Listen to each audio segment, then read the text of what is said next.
ఓం శాంతి 11/7/2024 మధురమైన పిల్లలు, స్తబ్దావస్థ కలవారిగా అనగా అశరీరులుగా అయ్యేందుకు ఇప్పుడిది సమయము.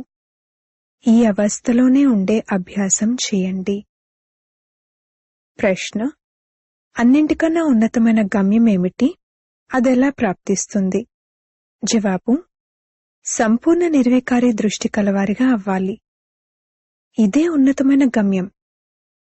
కర్మేంద్రియాలలో ఏమాత్రమూ చంచలత్వం రాకూడదు. అప్పుడే సంపూర్ణ నిర్వికారి దృష్టి కలవారిగా అవుతారు.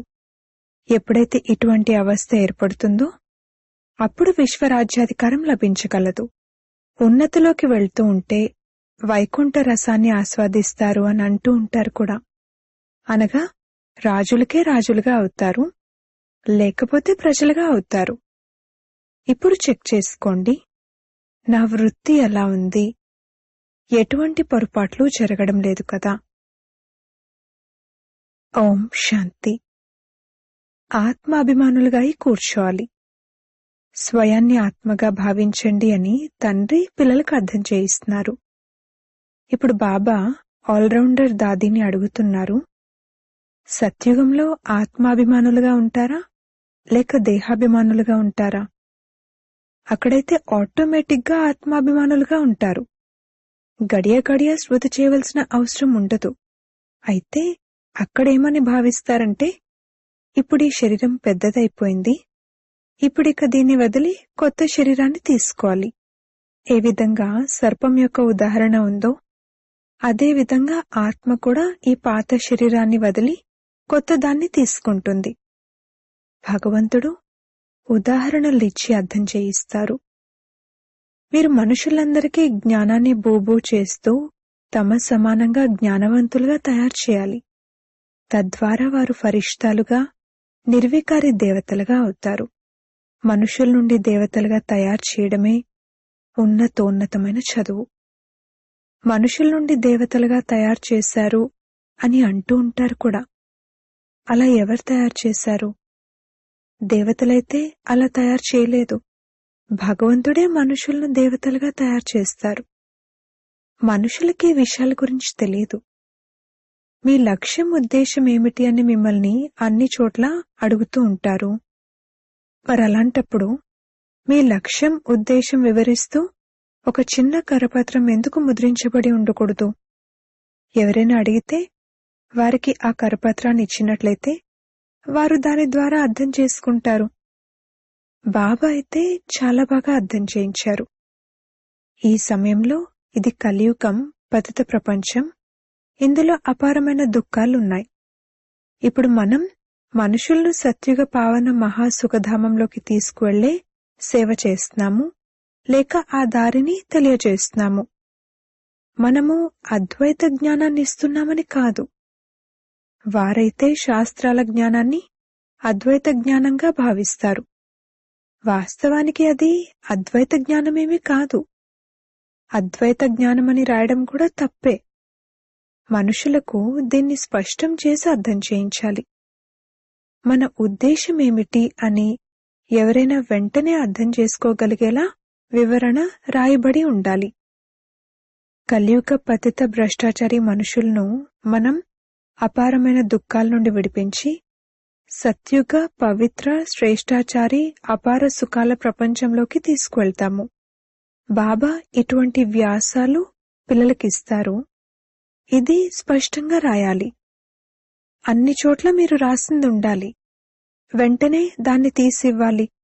అప్పుడు మేం దుఃఖధామంలో ఉన్నాము, చెత్తలో పడి ఉన్నాము అని అర్థం చేసుకుంటారు. మేము కలియుగి పతిత దుఃఖధామ మనుషులము, వీళ్లు మమ్మల్ని అపారమైన సుఖాలలోకి తీసుకువెళ్తారు అని మనుషులు అర్థం చేసుకోరు. కావున ఇటువంటి ఒక మంచి కరపత్రాన్ని తయారు చేయాలి. మీరు సత్యుగం వారా లేక కలియుగం వారా అని బాబా కూడా ఒకటి ముద్రించారు కదా. కాని మనుషులు అర్థం చేసుకోరు. రత్నాలను కూడా రాళ్లుగా భావించి పడేస్తారు. ఇవి జ్ఞానరత్నాలు. వారు శాస్త్రాల్లో రత్నాలున్నాయని భావిస్తారు.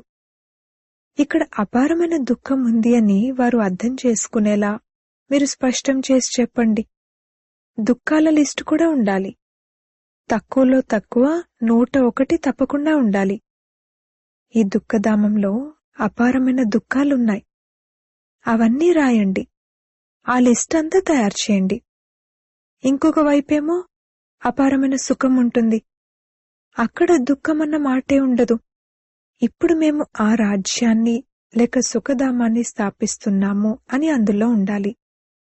అప్పుడు వెంటనే మనుషుల నోరు మూసుకుపోతుంది. ఈ సమయంలో ఇది దుఃఖధామమని ఎవ్వరూ భావించరు. వారు దీనినే స్వర్గంగా భావిస్తూ కూర్చున్నారు. పెద్ద పెద్ద మహళ్ళు, కొత్త కొత్త మందిరాలు మొదలైన వాటిని నిర్మిస్తూ ఉంటారు. ఇవన్నీ అంతమైపోనున్నాయని వారికి తెలీదు. వారికి లంచం డబ్బు అయితే ఎంతో లభిస్తుంది. అవన్నీ మాయకు సంబంధించిన సైన్స్ యొక్క అహంకారము. మోటార్లు, విమానాలు మొదలైనవన్నీ మాయ యొక్క షో అని బాబా అర్థం చేయించారు. తండ్రి ఎప్పుడైతే స్వర్గస్థాపన చేస్తారో అప్పుడు మాయ కూడా తన ఆడంబరాన్ని చూపిస్తుంది. ఇది కూడా నియమం. దీనినే మాయ ఆడంబరం అని అంటారు. ఇప్పుడు పిల్లలైన మీరు మొత్తం విశ్వమంతటిలోనూ శాంతిని స్థాపన చేస్తున్నారు. ఒకవేళ మాయ ఎక్కడైనా ప్రవేశిస్తే పిల్లలకు మనసులో తింటూ ఉంటుంది.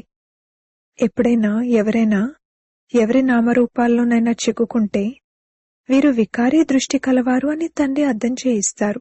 కలియుగంలో క్రిమినలైజేషన్ ఉంది. సత్యుగంలో సివిలైజేషన్, శుద్ధత ఉంటుంది. ఈ దేవతల ముందుకు వెళ్లి అందరూ తలవంచి నమస్కరిస్తారు. మీరు నిర్వికారులు, మేం వికారులము అని అంటారు. అందుకే తండ్రి అంటారు, ప్రతి ఒక్కరూ తమ అవస్థను చూసుకోండి. పెద్ద పెద్ద మంచి మహారథులు స్వయాన్ని చూసుకోండి. మా బుద్ధి ఎవరి నామరూపాల్లోకైనా వెళ్లటం లేదు కదా. ఫలానా ఆమె చాలా బావుంది, ఇది చెయ్యాలి అంటూ మనసులో ఏమైనా అనిపిస్తుందా? ఈ సమయంలో సంపూర్ణ నిర్వికారి దృష్టి కలవారు ఎవ్వరూ లేరు అని బాబాకు తెలుసు. కొద్దిగా కూడా చంచలత్వం ఉండకూడదు. ఇది చాలా కష్టం. ఏ ఒక్కరూ అలా ఉంటారు. కళ్ళు ఏదో ఒక రకంగా తప్పకుండా మోసగిస్తూ ఉంటాయి. డ్రామా ఎవ్వర్ని అంత త్వరగా నిర్వికారి దృష్టి కలవారిగా చెయ్యదు. చాలా పురుషార్థం చేసి స్వయాన్ని చెక్ చేసుకోవాలి. నా కళ్ళు నన్ను ఎక్కడా మోసగించటం లేదు కదా. విశ్వాధిపతులుగా ఉండడం చాలా ఉన్నతమైన గమ్యం. పైకెక్కితే వైకుంఠ రసాన్ని పొందుతారు, అనగా రాజులకే రాజులుగా అవుతారు. పడిపోతే ప్రజల్లోకి వెళ్ళిపోతారు. ఈ రోజుల్లో ఇది వికారీ కాలం అంటారు.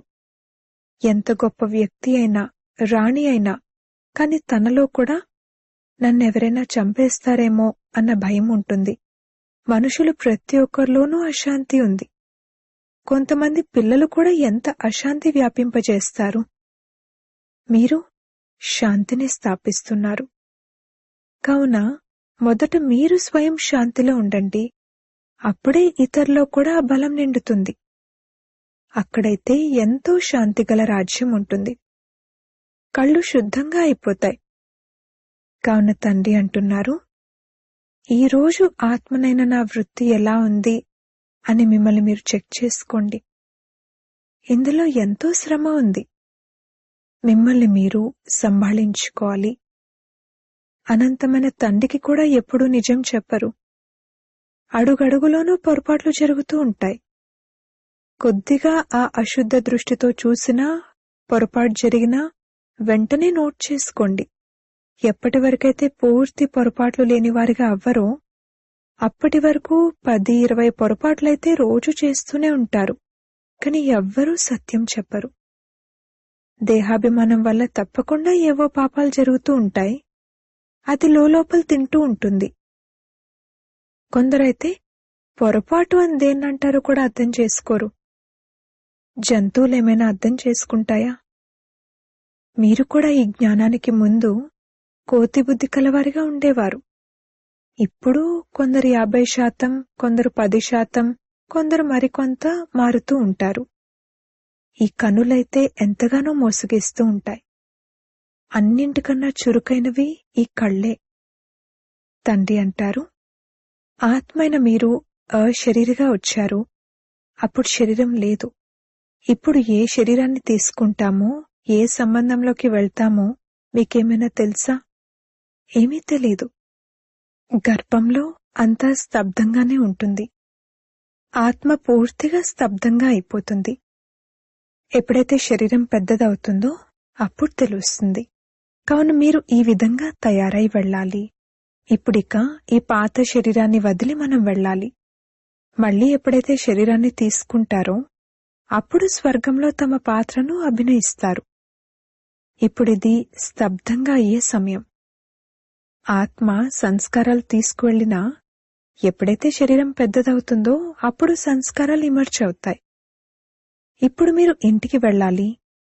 అందుకే పాత ప్రపంచం యొక్క, ఈ శరీరం యొక్క భానాన్ని తొలగించివేయాలి. ఏమీ గుర్తుండకూడదు. ఎంతో పథ్యం పాటించాలి. లోపలేదైతే ఉంటుందో అదే బయటకు వస్తుంది. శివబాబా లోపల కూడా జ్ఞానం ఉంది.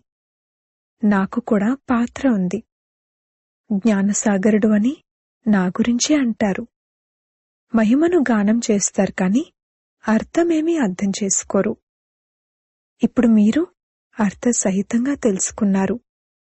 ఇకపోతే ఆత్మ బుద్ధి అయితే ఈ సమయంలో పైసకు కొరగాందిగా అయిపోతుంది. ఇప్పుడు తండ్రి ఎంత వివేకవంతులుగా తయారు చేస్తారు. మనుషుల వద్దనైతే కోటాను కోట్లున్నాయి. ఇదంతా మాయ ఆడంబరమే కదా. సైన్స్లో మనకు ఉపయోగపడే వస్తువులు ఏవైతే ఉంటాయో అవి అక్కడ కూడా ఉంటాయి. వాటిని తయారు చేసేవారు అక్కడికి కూడా వెళ్తారు. కాని వారు రాజులుగా అయితే అవ్వరు. వీరంతా చివర్లో మీ వద్దకు వస్తారు మరియు ఇతరులకు కూడా నేర్పిస్తారు. ఒక్క తండ్రి నుండి మీరు ఎంతమంది నేర్చుకుంటారు? ఒక్క తండ్రి ప్రపంచాన్ని ఎలా ఉన్నదాన్ని ఎలా తయారు చేస్తారు? ఇన్వెన్షన్ ఎల్లప్పుడూ ఒక్కరే కనుగొంటారు. ఆ తర్వాత దానిని వ్యాపింపజేస్తారు. బాంబులను తయారు చేసేవారు కూడా మొదట ఒక్కరే ఉండేవారు. దీని ద్వారా ప్రపంచం వినాశనమైపోతుంది అని భావించారు. ఆ తర్వాత ఇంకా తయారు చేయడం మొదలుపెట్టారు. అక్కడ కూడా సైన్స్ అయితే కావాలి కదా. ఇంకా సమయం ఉంది. నేర్చుకుని తెలివైన వారిగా అయిపోతారు.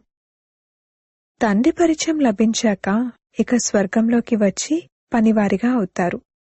అక్కడన్నీ సుఖపు విషయాలే ఉంటాయి. సుఖధామంలో ఏదైతే ఉండేదో అది మళ్లీ ఉంటుంది. అక్కడ రోగం దుఃఖం యొక్క విషయమేదీ లేదు. ఇక్కడైతే అపారమైన దుఃఖం ఉంది. అక్కడ అపారమైన సుఖం ఉంటుంది. ఇప్పుడు మనం అది స్థాపిస్తున్నాము. దుఃఖహర్త సుఖకర్త ఒక్క తండ్రే. మొదట స్వయానిది కూడా అటువంటి అవస్థ ఉండాలి. కేవలం పాండిత్యం ఉండటం కాదు. ఇలా ఒక పండితుని కథ ఉంది. రామనామాన్ని జపిస్తే నదిని దాటివేయొచ్చు అని అన్నారు.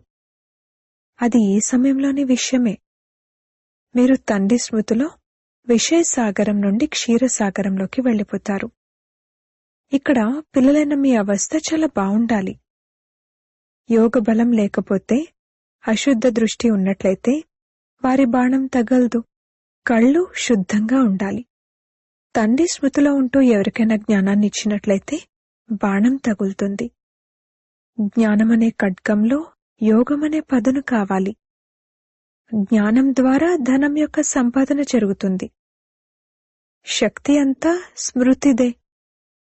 చాలామంది పిల్లలు ఏమాత్రమూ స్మృతి చేయరు. అసలు వారికి తెలియనే తెలియదు. తండ్రి అంటారు, ఇది దుఃఖధామమని, సత్యుగం సుఖధామమని మనుషులకు అర్థం చేయించాలి. కలియుగంలో సుఖమన్న మాటే లేదు. ఒకవేళ ఉన్నా కానీ అది కాకిరెట్టతో సమానమైనదే. సత్యుగంలో అయితే అపారమైన సుఖం ఉంది. మనుషులు దాని అర్థాన్ని తెలుసుకోరు. ముక్తి కోసమే కష్టపడుతూ ఉంటారు. జీవన్ముక్తి గురించైతే ఎవరికీ తెలియనే తెలియదు. మరి వారు జ్ఞానాన్ని కూడా ఎలా ఇవ్వగలరు? వారు రావడమే రజోప్రధాన సమయంలో వస్తారు. కావున వారు రాజయోగాన్ని ఎలా నేర్పించగలరు? ఇక్కడి సుఖం కాకిరెట్టతో సమానమైనది. రాజయోగం ద్వారా ఏం జరిగింది అన్నది కూడా వారికి తెలియదు. ఇదంతా ఇప్పుడు డ్రామాగా నడుస్తుందని పిల్లలైన మీకు తెలుసు. వార్తాపత్రికల్లో కూడా మీ నింద రాస్తారు. అది జరగవలసిందే. అబలలపై రకరకాల అత్యాచారాలు జరుగుతాయి. ప్రపంచంలో అనేక దుఃఖాలున్నాయి. ఇప్పుడు ఎటువంటి సుఖమూ లేదు. ఎంత పెద్ద షావుకార్లైనా వారు రోగగ్రస్తులైతే, అందులుగా అయితే దుఃఖమైతే ఉంటుంది కదా. దుఃఖాల లిస్టులో ఇవన్నీ రాయండి. రావణ రాజ్యంలో కలియుగ అంతంలో ఈ విషయాలన్నీ ఉన్నాయి. సత్యుగంలో దుఃఖం యొక్క విషయం ఒక్కటి కూడా ఉండదు. సత్యుగం ఒకప్పుడు ఉండి వెళ్ళింది కదా. ఇప్పుడిది సంగమయుగం. తండ్రి కూడా సంగమంలోనే వస్తారు. 5000 సంవత్సరాలలో మనం ఏ జన్మలు తీసుకుంటాము అనేది ఇప్పుడు మీకు తెలుసు. అలాగే ఏ విధంగా సుఖం నుండి దుఃఖంలోకి వస్తామో కూడా మీకు తెలుసు. ఎవరికైతే మొత్తం జ్ఞానమంతా బుద్ధిలో ఉంటుందో, ధారణ ఉంటుందో, వారు అర్థం చేసుకోగలుగుతారు. తండ్రి పిల్లలైన మీ జోలెను నింపుతారు. ధనం ఇచ్చినా ఆ ధనం తరగదు అన్న గాయనం కూడా ఉంది. ధనాన్ని దానం చేయకపోతే వారి వద్ద అది లేనట్లే. కావున అది మళ్లీ లభించదు కూడా. లెక్కుంటుంది కదా. ఇవ్వనే ఇవ్వకపోతే మరి అది ఎక్కడి నుండి లభిస్తుంది? వృద్ధి ఎక్కడి నుండి జరుగుతుంది? ఇవన్నీ అవినాశీ జ్ఞానరత్నాలు. నంబర్ వారుగానైతే ప్రతి విషయంలోనూ ఉంటారు కదా. మీది ఆత్మిక సైన్యం. కల్పపూర్వం పొందినట్లుగా ఒక ఆత్మ వెళ్లి ఉన్నత పదవిని పొందుతుంది, ఇంకొక ఆత్మ వెళ్లి ప్రజా పదవిని పొందుతుంది. అచ్చా, మధురాతి మధురమైన సిక్కిలదే ఆత్మిక పిల్లలకు నంబర్వార్ పురుషార్థానుసారంగా బాప్దాదా మరియు మాతాపితల హృదయపూర్వకమైన ప్రాణప్రదమైన ప్రేమతో నిండిన ప్రియ స్మృతులు మరియు గుడ్ మార్నింగ్. ఆత్మిక పిల్లలకు ఆత్మిక తండ్రి నమస్తే. ధారణ కొరకు ముఖ్య సారము. మొదటి పాయింట్, మిమ్మల్ని మీరు సంభాళించుకునేందుకు అడుగడుగులోనూ చెక్ చేసుకోవాలి. 1. ఈరోజు ఆత్మనైన నా వృత్తి ఎలా ఉంది? 2. కనులు శుద్ధంగా ఉన్నాయా? 3. దేహాభిమానానికి వశమై ఏ పాపాలు జరిగాయి? 2వ పాయింట్, బుద్ధిలో అవినాశీ జ్ఞానధనాన్ని ధారణ చేసి ఆపై దానం చేయాలి. జ్ఞానమనే ఖడ్గములో స్మృతి పదునును తప్పకుండా నింపుకోవాలి. వరదానము. సత్యత అథారిటీని ధారణ చేసి సర్వులను ఆకర్షితం చేసే నిర్భయ మరియు విజయీ భవ. పిల్లలైన మీరు సత్యతకు చెందిన శక్తిశాలి శ్రేష్ఠ ఆత్మలు. సత్య జ్ఞానము, సత్యమైన తండ్రి, సత్య ప్రాప్తి, సత్య స్మృతి, సత్య గుణాలు, సత్య శక్తులు అన్నీ ప్రాప్తించాయి. ఇంత పెద్ద అథారిటీకి చెందిన నష ఉన్నట్లయితే ఈ సత్యత అథారిటీ ప్రతి ఆత్మను ఆకర్షిస్తూ ఉంటుంది. అసత్య ఖండంలో కూడా ఇటువంటి సత్యతా శక్తి కలవారే విజయులుగా అవుతారు. సత్యత యొక్క ప్రాప్తి సంతోషము మరియు నిర్భయత. సత్యాన్ని మాట్లాడేవారు నిర్భయులుగా ఉంటారు. వారికి ఎప్పుడూ భయం కలగదు. స్లోగన్. వాయుమండలాన్ని పరివర్తన చేయడానికి సాధనము పాజిటివ్ సంకల్పాలు మరియు శక్తిశాలి వృత్తి. ఓం శాంతి.